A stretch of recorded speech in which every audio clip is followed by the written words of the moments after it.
Morning, everyone. My name is Damian Williams, and I'm the U.S. Attorney here in the Southern District of New York. Today I'm announcing the unsealing of a 3-count indictment, charging Sean Combs with racketeering conspiracy, sex trafficking, interstate transportation for prostitution. The indictment alleges that between at least 2008 and the present, Combs abused, threatened, and coerced victims to fulfill his sexual desires, protect his reputation, and conceal his conduct. As alleged in the indictment, to carry out this conduct, Sean Combs led and participated in a racketeering conspiracy that used the business empire he controlled to carry out criminal activity, including sex trafficking, forced labor, kidnapping, arson, bribery, and the obstruction of justice. Let me say a little bit more about the charges. The indictment alleges that Combs abused and exploited women and other people for years, and in a variety of ways. As alleged, Combs used force, threats of force, and coercion to cause victims to engage in extended sexual performances with male commercial sex workers, some of whom he transported or caused to be transported over state lines. Combs allegedly planned and controlled the sex performances, which he called freak-offs, and he often electronically recorded them. The freak-offs sometimes lasted days at a time, involved multiple commercial sex workers, and often involved a variety of narcotics such as ketamine, ecstasy, and GHB, which Combs distributed to the victims to keep them obedient and compliant. As alleged, when Combs didn't get his way, he was violent, and he subjected victims to physical, emotional, and verbal abuse so that they would participate in the freak-offs, and that Combs hit, kicked, threw objects at, and dragged victims, at times by their hair. On one occasion in March of 2016, that conduct was captured on video and later reported in the media. Specifically, Combs kicked, dragged, and threw a vase at a victim in a Los Angeles hotel when the victim was attempting to flee. As alleged, these assaults often resulted in injuries to the victims, which took days or weeks to heal. In addition to the violence, the indictment alleges that Combs threatened and coerced victims to get them to participate in the freak-offs. He used the embarrassing and sensitive recordings he made of the freak-offs as collateral against the victims. And the indictment alleges that he maintained control over the victims in several ways, including by giving them drugs, by giving and threatening to take away financial support or housing, by promising them career opportunities, by monitoring their whereabouts, and even by dictating their physical appearance. Because of all of this, the indictment alleges that the victims did not believe they could refuse Combs without risking their security or facing more abuse. The indictment also alleges other acts of violence undertaken by Combs and others, including violence against witnesses to his abuse, kidnapping, and arson. The indictment alleges that on more than one occasion, Combs carried or brandished firearms to intimidate and threaten victims and witnesses. Now, Combs did not do this all on his own. As I mentioned, Combs has been charged with RICO conspiracy. He used his business and employees of that business and other close associates to get his way. Those individuals allegedly included high-ranking supervisors in the business, personal assistants, security staff, and household staff. The indictment alleges that those individuals facilitated the freak-offs. They booked the hotel rooms and stocked them with the supplies, including drugs, baby oil, personal lubricant, extra linens, and lighting. When the hotel rooms got damaged, they helped clean it up. They arranged for victims and commercial sex workers to travel for the freak-offs, and they delivered large quantities of cash to Combs to pay for the commercial sex workers. The indictment also alleges that they helped Combs cover up his crimes. During the March 2016 incident at the LA hotel that I mentioned earlier, a member of the hotel security staff intervened, and Combs attempted to bribe the staff member with a stack of cash to make sure that what happened was kept quiet. And as the indictment alleges, in late 2023, after public allegations were made about Combs' crimes, He and others pressured witnesses and victims to stay silent, including by making phone calls to witnesses and victims and giving them a false narrative of what they had experienced. And as alleged, Combs used others to help conceal his abuse by monitoring and preventing victims from leaving a location in order to hide their injuries, or by locating and contacting a victim who had attempted to flee. As part of this investigation, in March of this year, special agents from HSI executed search warrants at Combs' residences in Miami and Los Angeles. They also executed a warrant for Combs' electronic devices. During those searches, agents seized evidence of the crimes charged in this indictment. They seized firearms and ammunition, including 3 defaced AR-15s and a large capacity drum magazine. They also seized evidence of the freak-offs, electronic devices that contain images and videos of the freak-offs with multiple victims. And they seized cases and cases of the kinds of personal lubricant and baby oil that Combs' staff allegedly used to stock hotel rooms for the freak-offs, more than 1,000 bottles altogether. Here are some of the items that we recovered during the searches.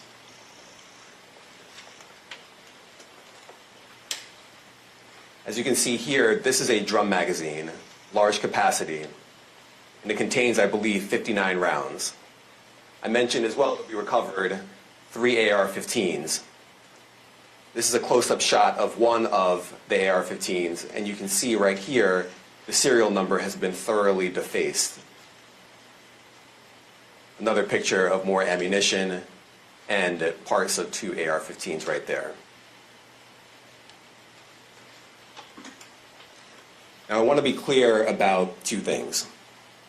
First, this office is determined to investigate and prosecute anyone who engages in sex trafficking, no matter how powerful or wealthy or famous you may be. No one should doubt our commitment on that. A year ago, Sean Combs stood in Times Square and was handed a key to New York City. Today, he's been indicted and will face justice in the Southern District of New York. Second, we are not done. This investigation is ongoing, and I encourage anyone with information about this case to come forward and to do it quickly. Anyone with information can call 1-877-4-HSI-TIP. I want to express my deep appreciation for the victims and witnesses who have used their voices and helped bring this criminal conduct to light. We would not be here without them. I also want to thank the dedicated case agents on the HSI Trafficking in Person Squad in New York. They have been with us since day one and have worked tirelessly on this investigation. They will continue to be invaluable partners to us. I also want to thank the incredible agents and analysts from SCNY who have also provided tremendous assistance on this case. I'm deeply grateful for their continued work. And finally, I want to thank the outstanding career prosecutors from SCNY who are handling this case. Meredith Foster, Emily Johnson, Chrissy Slavic, Madison Smizer, and Mitzi Steiner, and their supervisors, Jamie Backleiter and Jacqueline Kelly. They are members of the Civil Rights Unit in our criminal division. We created the Civil Rights Unit when I became U.S. Attorney. I'm deeply proud of their work on this and so many other cases. I'll now take some questions. Eric Katursky, ABC. Thanks, Damian, thanks. The indictment describes aggressive, open, violent, hedonistic abuse that you say was recurrent and widely known. Why did it take law enforcement so long to intervene? How many women were victimized by Sean Combs, and how many others were involved? Look, our investigation is ongoing. We are committed to bringing justice to everyone who's been victimized by the defendant. I can't tell you why it took so long. I think the better focus is on the fact that we are here today. And we are committed to making sure that justice is done. Next question. Thank you. Julia Ainsley, NBC. Thank you for doing this. You said we are not done and that Combs did not do this alone. Do you foresee that there could be other charges related to this case? I'm not taking anything off the table. Janet Fisher, Newsday. What's the difference between the sex trafficking and promoting travel for the purpose of prostitution?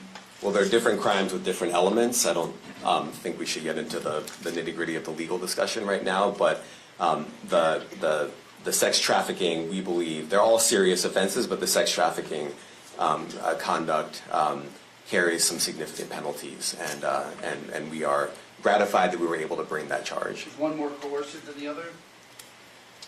I'm not going to be able to get into that, but you can look it up, and yes, sex trafficking, especially when it involves coercion or force, is a very serious crime, and it carries significant penalties. Good afternoon, Darla Miles, ABC7 New York. Thank you for this press conference and for the details. Two questions. In context of this indictment and the information that was presented to the grand jury, are you able to clarify the number of victims? It's mentioned plural in the indictment, but can you specify the number of victims just for this particular indictment? And secondly, can you provide details about the alleged arson? Unfortunately, I'm not able to provide either. The number of victims, you are correct. We are intentional in saying multiple. The details of the arson incident are limited to what we have in the indictment and also the detention letter that we filed, which contains more details than the indictment does at various points, but we don't have anything more beyond that. Next question. Lynn Tran, CNN. The crime with him. Next question. Juliet Papa. Hi, good morning from 1010 Wins. Any indication that some of the women or victims here were imprisoned in his residences, and did he have locations where he kept them, and were not allowed to leave? And also, he's indicted here, although there were searches and raids in LA, Miami. Why in New York?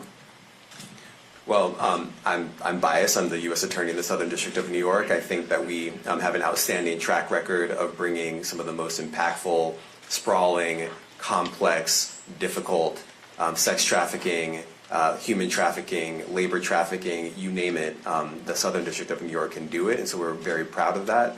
And so the scope and complexity of this investigation isn't something that we ran from. It's something that we embrace, and we will continue to do that.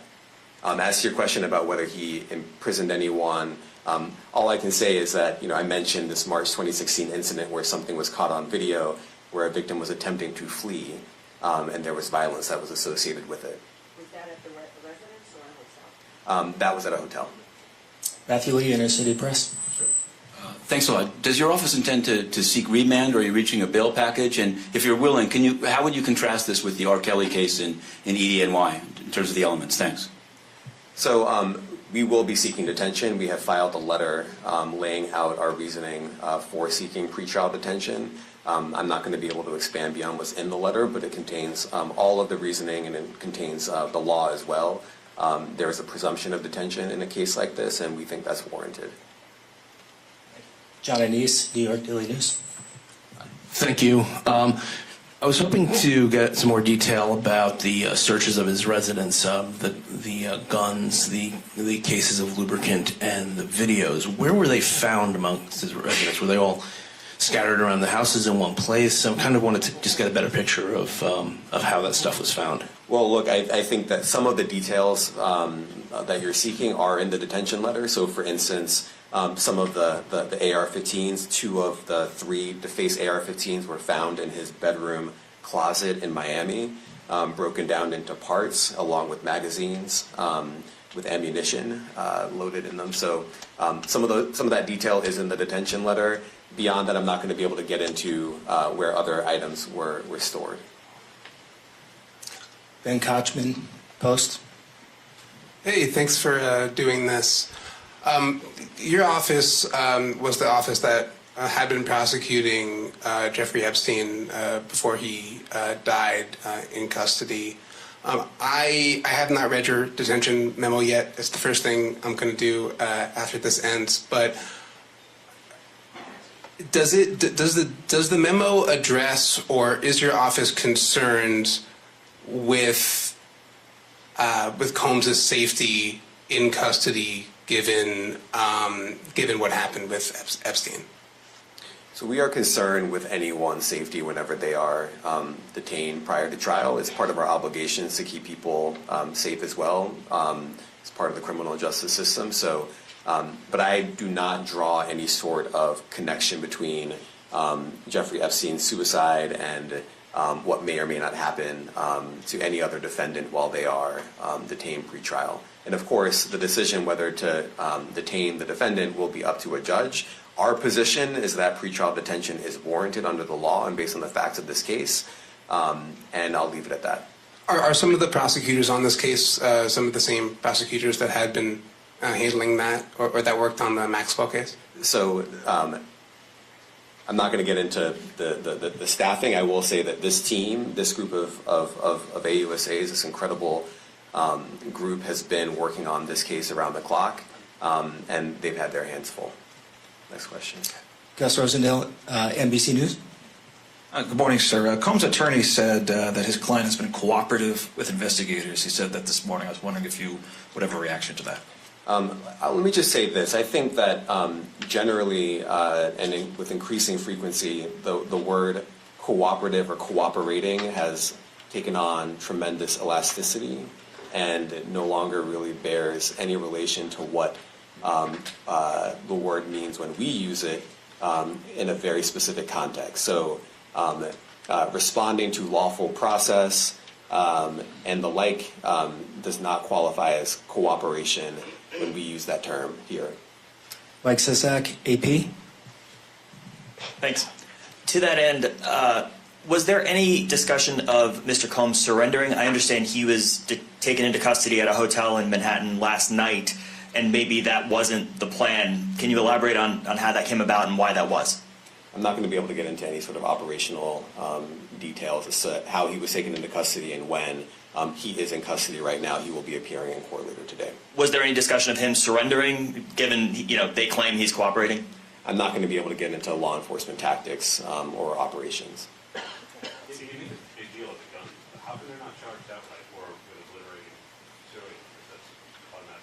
Well, I can't get into the charging decision. It is very meaningful to us that weapons were possessed, as we allege in the indictment. Part of the reason why this conduct was so pervasive and harmful was because victims and others didn't necessarily feel comfortable denying him his wishes, as we allege, because of the presence of firearms. I should leave it there. Thanks. Last question, Jacob Shamison. Jacob Shamsian, Business Insider. Thank you. Given that he's the sole defendant in this case and that you allege he's part of a conspiracy that involves members of his companies, do you anticipate a superseding indictment that bring allegations against other members of his companies or other co-conspirators as well? Again, I can't take anything off the table. Anything is possible. Our investigation is very active and ongoing. And I think a lot of you who cover this office know that when we say such things, that developments are certainly foreseeable, but I cannot predict them sitting here today. All right, thank you, everyone. Thank you. What part of his business empire is exposed to forfeiture? Thank you, everyone. Thank you.